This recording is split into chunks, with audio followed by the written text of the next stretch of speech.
अब हम देखेंगे कुछ महत्वपूर्ण कथन और ये सब फैक्चुअल पॉइंट हैं, इसको आपको अच्छे से याद रखना है।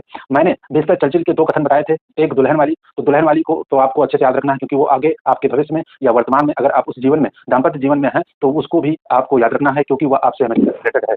तो पहला जो कथन है, भारतीय संविधान को अर्धसंघ संविधान कहा, तो अर्धसंघ संविधान कहा किसी फिर ने। अर्धसंघ का मतलब क्या हुआ? अर्धसंघ को समझने से पहले आपको संघ समझना जरूरी है। जैसा कि भारत क्या है? यूनियन ऑफ द स्टेट्स है। यूनियन ऑफ द स्टेट्स का मतलब ये होता है कि संघ सरकार है। संघ सरकार का मतलब या संघीय सत्ता का मतलब होता है कि केंद्र के साथ साथ राज्यों का अस्तित्व या उसका भी संचालन। तो इस तरीके से अर्धसंघ कहा है, यानी पूरी तरीके से यह संघात्मक व्यवस्था नहीं है। संघात्मक का मतलब हुआ केंद्र के साथ राज्यों का अस्तित्व समांतर चले।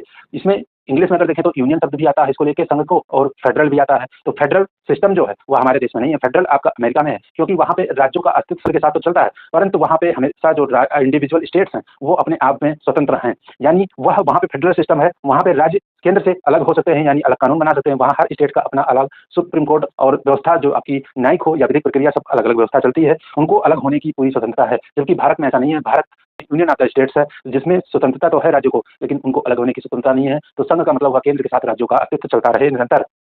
तो केसी हुए ने कहा कि यह अर्धसंघात्मक है, यानी संघात्मक नहीं है। इसका अर्थ ये हुआ कि इसमें केंद्रीय सत्ता का ज्यादा जो है प्रभाव है, यानी और बार्गेनिंग फेडरलिज्म, इसका मतलब हुआ कि यह समझौते पर आपका जो है संघात्मक व्यवस्था है। बार्गेनिंग आप जानते होंगे, आप भी मार्केट में करते होंगे। तो बार्गेनिंग फेडरलिज्म कहा मॉरिस जोन्स ने, और उसके बाद वो ऑपरेटिव फेडरलिज्म यह कहा ग्रेनविल ऑस्टिन ने। भारत के संविधान को क्या कहा? Cooperative federalism, Granville Austin. जबकि बार्गेनिंग फेडरलिज्म कहा मॉरिस जोन्स ने। उसके बाद अगर बात करें तो फेडरेशन विधि है सेंट्रलाइजिंग टेंडेंसी, इसको आइवर जेनिंग्स और अन्य लोगों ने कहा। इसका मतलब आपको मैंने बताया कि ये फेडरेशन तो है, लेकिन इसकी जो टेंडेंसी है वह किसकी तरफ है, यानी इसका जो झुकाव है वह ज्यादा केंद्र की तरफ है। तो